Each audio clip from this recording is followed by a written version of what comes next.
Patrick Stewart is here. He is best known as Captain Jean-Luc Picard on Star Trek, The Next Generation, and as Professor Charles Xavier in the X-Men movies.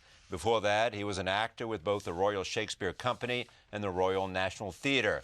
Now he has returned to his first love, the classics. He stars as Macbeth in that famous Scottish play. Here is a look at him in action. We jump the life to come. But in these cases, we still have judgment here, that we but teach bloody instructions, which, being taught, returns to plague the inventor. This even-handed justice commends the ingredients of our poisoned chalice to our own lips. I think we have done about 170 performances of this production, and watching that little clip there, I realized, and I'm tempting the theatre fates in this respect, the cork has never broken once. That cork has come out cleanly 170 times, and it's a sad fact, but those are the things that become really important to you. Will the cork come out of the bottle? Will I get this quick change done in time? Will I drop the turkey on the kitchen floor? Now, do you do anything to make sure the cork comes out of the bottle? No, I don't. It's set up for me by the property department, and they set it up brilliantly every time. So I cut the foil off the top of the bottle. Everything is as authentic as possible. And the label is aged, so it looks as though it's a 40-year-old bottle of port. And that comes off, and the corkscrew goes in, and the cork has never broken. And it makes a very satisfying pop. And so the tipping of theatre gods is by talking about it. Jinx it. Yeah. Jinx it. All right. Here's what you said. When Macbeth starts, I have 3 hours to inhabit this role. This man who's saying these amazing things, it's not just a great story. It's mind-expanding, just getting your head around this imagery and this language. It's like a drug. There is nothing to match it. Yes, it's been like that most of my career. Well, it's been like that since I was a precocious teenager. And it's even better and stronger and more attractive and appealing now than it ever was. Because you've lived a life, and therefore the words mean different things. Yes, yeah. It is perhaps the one great bonus of being an aging actor. That or aging anything. Yeah, yeah, but you accumulate this bank account of experience. Good, bad, sad, confused, murderous, rebellious, whatever it is. And as it grows, you tap it more and more. I think the hope for most actors who like doing this kind of work is that the right parts will then come at the right time. And I was reading something just now before we came on air about being in Florence recently and looking at those unfinished Michelangelo statues. Yeah. And the impression, the huge impression they made on me a few months ago was that it was a kind of metaphor for how I felt about acting these days, that the role actually exists inside. It's not, as I used to believe for many years, something which you assume, you put on this brilliant carapace of performance and then repeat it. That it's there, and you simply have to dump things, get rid of them, or using Michelangelo's chisel it all away until, oh, hello, there this Macbeth was really inside you all the time. So you access it and then release it. Yeah, exactly. And it takes a lifetime to learn how to do that. I think years help. Now, did you have a certain series of roles in mind? You said, there's a time for certain roles that you wanted to do, and then Macbeth's time came. Yes, it's come rather late, and the fashion became over the years to cast these two, Lady Macbeth and Macbeth, younger and younger and younger. And certain overbold journalists have questioned me about this. Aren't you a little old to be playing this part? Maybe a Lear, but not Macbeth. Yeah, the fact is there's nothing in the play that indicates age. Lear there is, yes, yeah. We know exactly how old he is, but there's nothing to tell us how old Macbeth or Lady Macbeth are in the play. And I only had this one thought, and it was perhaps my only significant contribution to the production at the very beginning. I strongly advocated that my Lady Macbeth should be significantly younger, because I hoped that that would create a dynamic, a marital, sexual dynamic between them, which could help to explain and justify some of the rather difficult aspects of the early part of the play. how does she have this control over him? Why can she persuade him to do things that he admits are against his judgment, his social conscience, his morality, and yet he does them? It's age, you think, in part. I think that he has an out-of-control devotion, passion, and dedication to this beautiful, exciting, thrilling, dangerous woman. And he gives into it. Why are you laughing, Well, Charlie? You say, oh, yes, that's my life, exactly. No, but I mean, I understand, don't you? Yeah, I understand Of course. all of it, yes. You know. Yeah. So a question about Macbeth. So you have to inhabit this role, as you said, and it's a drug. But it's been done and done and done and done and done by people of great talent. Oh, yeah. So what do you ask yourself? You know, you say, I'm going to step into these shoes. And Olivier has been there, and O'Toole has been there, and Gielgud has been there, and, you know. In the past, that was intimidating. When I was working a lot at Stratford years and years ago, every opening night, I used to walk down to Holy Trinity Church. Yeah. Late in the afternoon, and sit in one of the front pews where I could see the tomb. And, you know, I would say to this guy, help me out. Please help me out. I don't know what I'm doing. Dear Willie, dear Willie, dear Willie. Give me a sign. You know?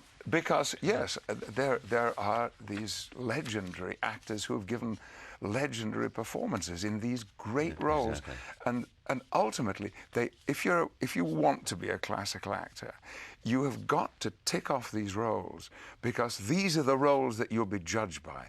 You know, if you hope that at some point you might have built up a reputation, it can only be built on a certain number of roles, exactly like an opera singer.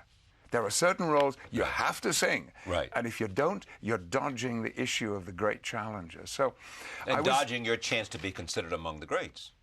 Well, that was always a distant ambition for me. I only ever wanted to... I didn't even see myself as a leading actor. I hoped these parts would come my way, but for a long time, I thought I could be a very decent supporting actor. And then my ambitions changed and other things changed. After fame? Star Trek had a huge impact on that. Yeah, I'm sure. In every way, in the way that it affected my personal life, my financial security, my feelings about myself. I've got so much to thank that show for. Personal security. I mean, yeah. How you felt about yourself. How did Star Trek change the way you felt about yourself? Well, Confidence. I got a lot of nice things said about me for playing Jean-Luc Picard. And, I mean, some of them about my work as an actor, some of them about my appearance, which I'd never considered before. And I began to feel better and better about all of this. And then launching my theatre career again on that background of commercial notoriety, if you like, just felt very different. And everything about my feeling about being on stage has undergone a total transformation now. So I'm not intimidated by the past. I feel instead privileged to be standing in that line with some of those names that you mentioned. And I will try and say this with as much modesty as I can muster, a feeling that I have a right to be standing in that line as well. If you don't have that sense of right, whatever you do, Charlie, whatever you do, you're never going to do it to the best of your abilities.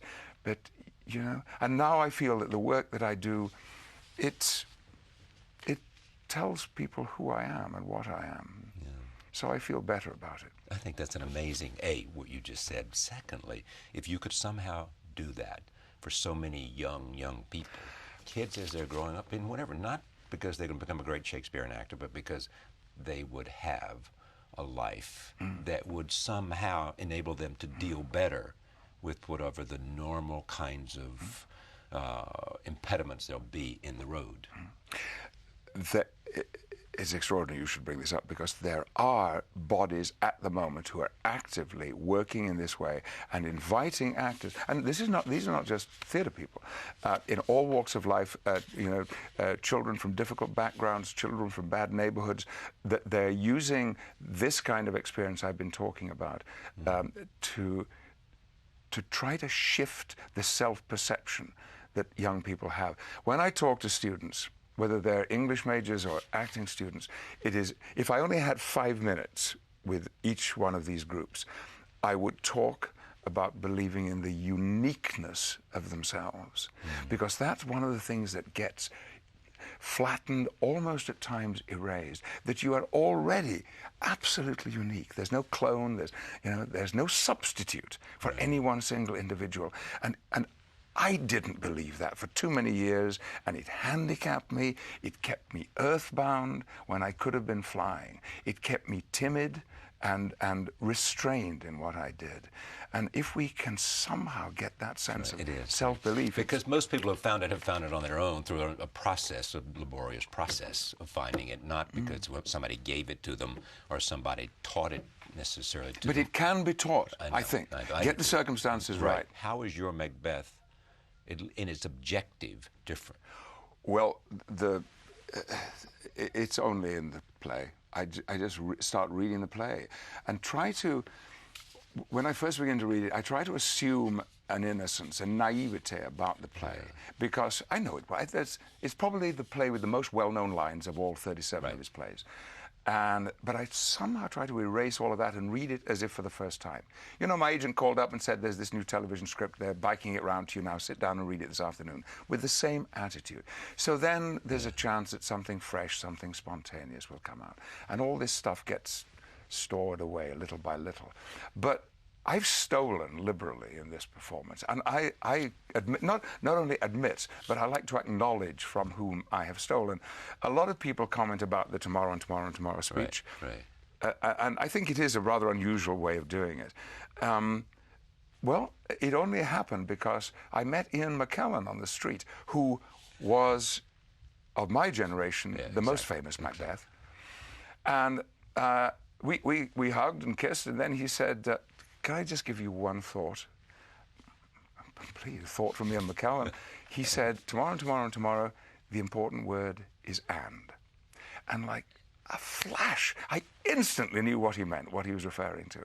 And I thanked him, and that became the launch pad for that wonderful speech, because he gave me a completely new insight into it.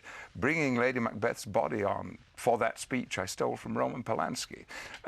You know, you see these things and think, that is such a great idea. Simon Russell Beale played Macbeth 5 years ago, and he said his last line, "Lay on, Macduff, and damn be he that first cries hold." And then they fought, and at the end of the fight, he said the last word, enough. So it's no longer holding up, but I think it's a wonderful idea, so I stole it. Tell me about Kate Fleetwood.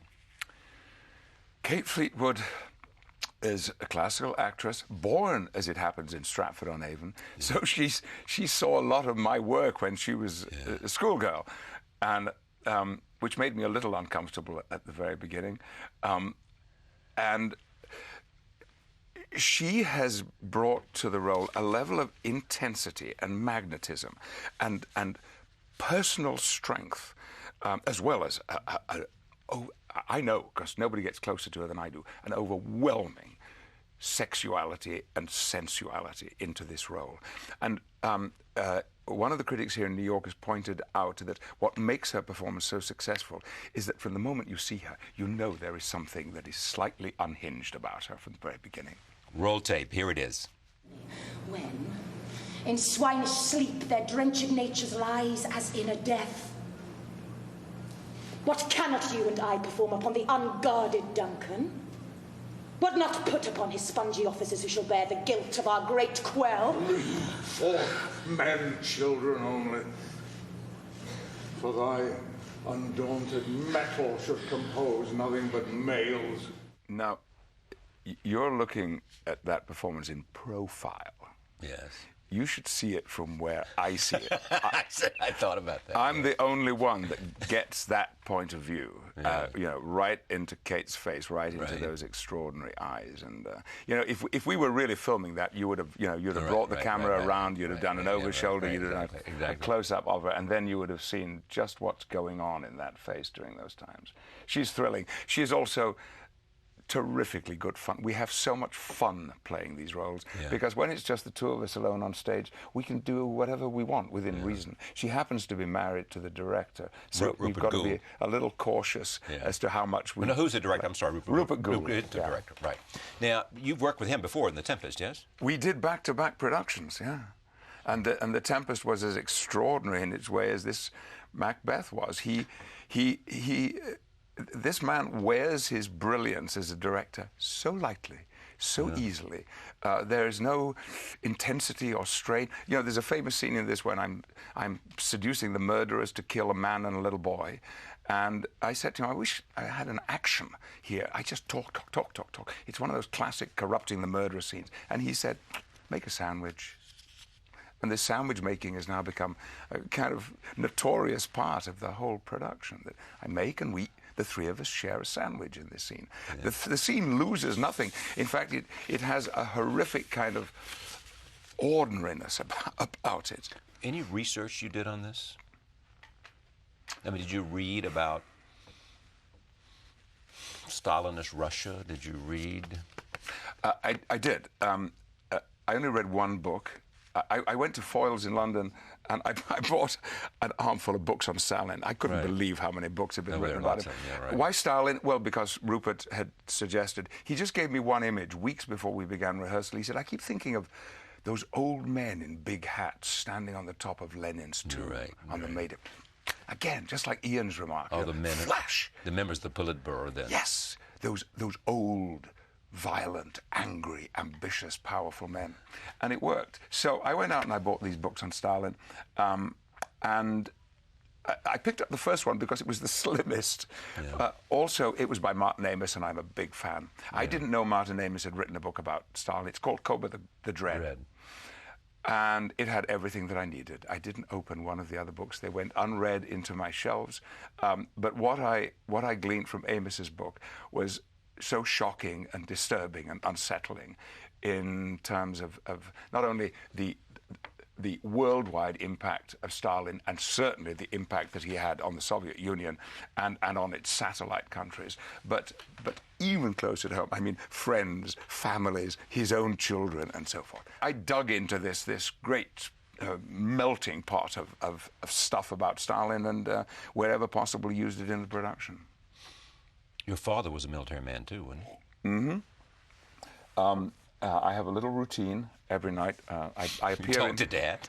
No, I don't. No, I don't talk to my father. He wouldn't listen. But I put on these fatigues, and finally an overcoat. And the last thing I do, I put on a forage cap and pull it down over my eyes.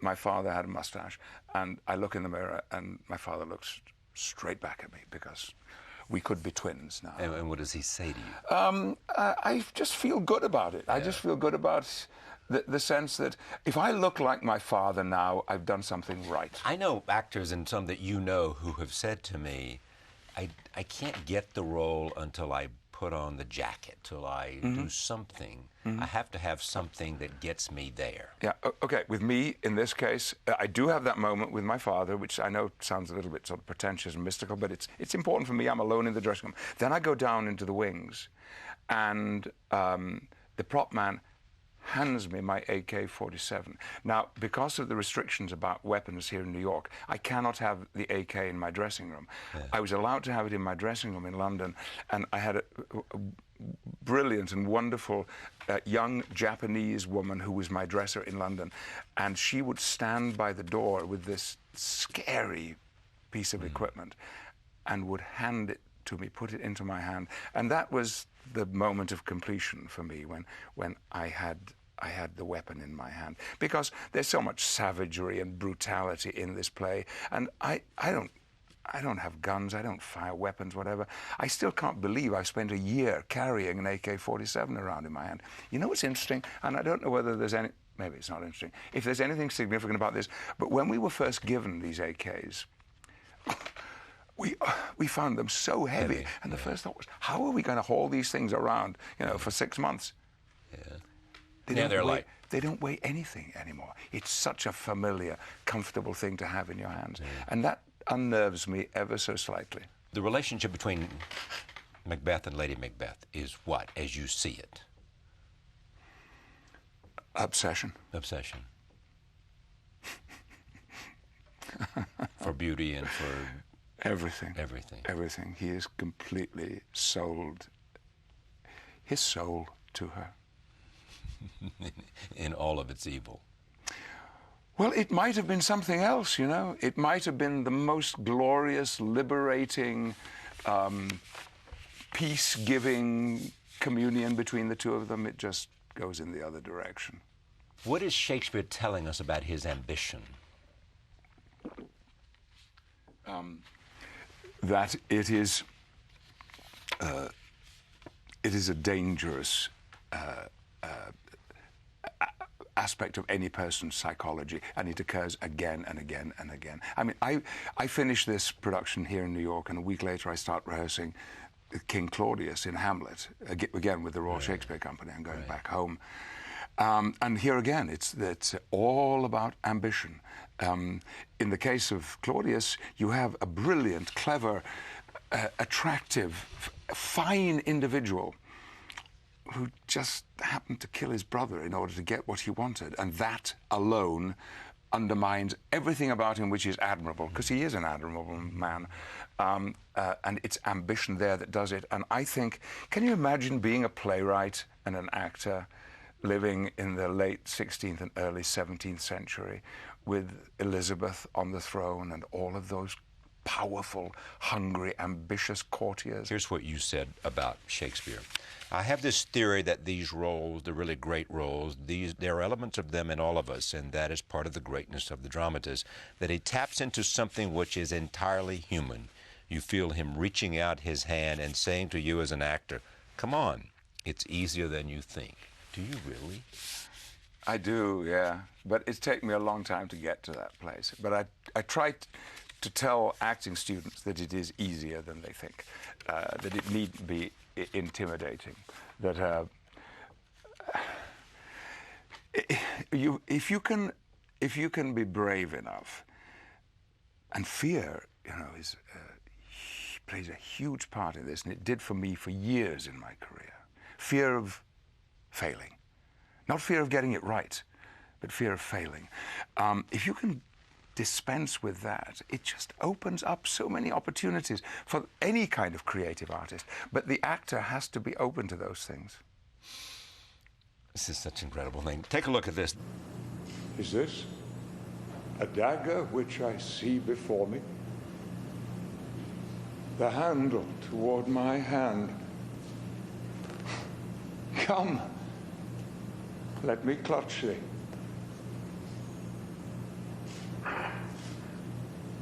I have thee not, and yet I see thee still. Art thou not, fatal vision, sensible to feeling, as to sight? Is it extremely difficult to get your head and your tongue around Shakespeare? Not for me. No.